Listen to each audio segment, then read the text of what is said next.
NBA, where once again, myth busting a lot because I would say currently right now, as well as talking about like load management when it comes to just the mental health aspect of like athletes. That's a big thing talked about in the NBA now. We have the DeMar DeRozan's talking about depression, and then we have even the Kevin Porter Jr.'s talking about the things that are going on in their minds. And I think we've never really talked about what the mental aspect of older school players and what the NBA was like. And I was curious, what do you think were some of the mental health issues going on back then, or if you experienced any things that you had to like hold up just to play and just suck it up? I didn't personally. Our mental health was, man, I got Tim Hardaway tomorrow night.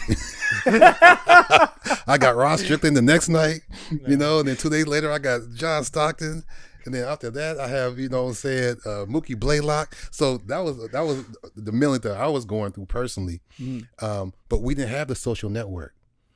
We didn't have so many opinionated people breaking everything down from the time that we get off from our car to what type of toothpaste we use to what our suit looked like and to what we just didn't have so many opinions.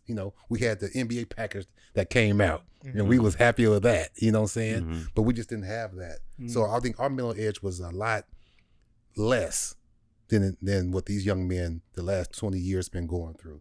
Like I said earlier about the cameras, you can see somewhere and somebody can take a picture of you and somebody in Tupelo, Mississippi see that picture, in seconds. Yeah. Well, back in the day, like I said, we get to have a camera, you know what I'm saying? So we didn't have to go through what they're going through right now. Yeah. Or like, sorry, but like what Jaylen Brown went through just the other day. Did you see that? Isn't that something, man? Oh, yeah. JB. Just saying. So I came and talk to y'all about just some random something and somebody over there that's way up there that's reading my lips. Reading his lips. Saying, and then he has to say an apology. Oh. Put out a whole statement just to clarify it just because you don't want to. Like fans are outside, That's absolutely crazy. And see, I grew up on public relations director.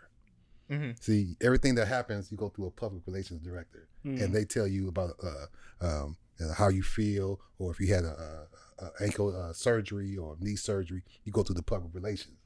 Now, players are their own public relations. They sit up in the hospital and selfie themselves and say, "I'm going to surgery in 5-10 minutes." You know what I'm saying? Yeah. The times have changed. Yeah. No, when you asking that question though, like immediately my head went to it was just a whole different world. Like back then, you have a bad game, not to diminish it at all, but you look in the newspaper, it's a calmness you may not know. Whereas you say you go 3 for 10 one night, now you got at least 10,000 fans on Twitter calling you terrible, Skip Bayless and Stephen A. Smith picking your game apart the next 2-3 days. So like it's the same game. I mean, it looks different. It's the same game, but like the outside factors and outside noise is vastly different.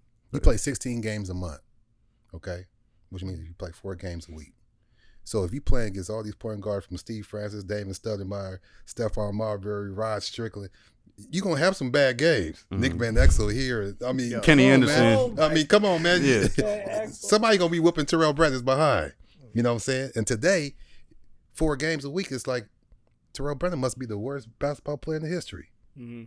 But we got 70 more games left. You know what I'm saying? So the way players get critiqued now, it's day to day, minute to minute, hour to hour. It's not like it was when we played with a week, 2 weeks, a month. You know what I'm saying? And the reason why, a big part of why I wanted to have that question is like, I think when we talk about the social media area right now, like everyone, because they have, they think they have this access to players and things like that. But don't get me wrong, like, we all shoot our shit and like have our jokes about players, but like respectfully, like that's a man. Like, would you say that to that person's face? Absolutely. Like, and like, I think sometimes we get out of touch when we have the sports gambling, when we have all these different things where I think people really don't understand that these people are people.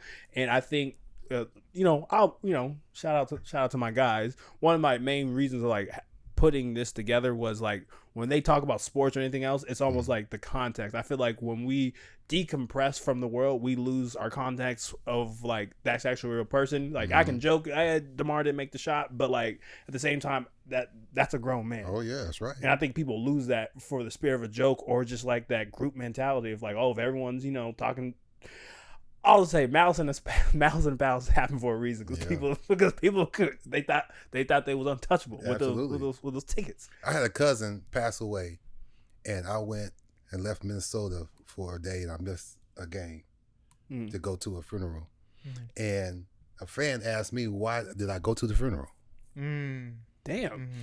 And was dead serious. It was like, well, I'm sorry for your loss, but we needed you a couple of days ago for the game.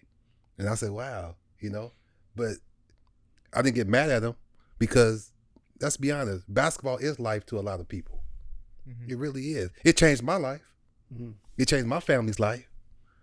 You know what I'm saying? So in that perspective, and again, when I talked about when people go to a game and spend their hard-earned money and rearrange their whole life for a football game, basketball game, soccer match, tennis match, whatever it is, they invest in you. They feel like they really know you. You know what I'm saying? Like you ain't superhero.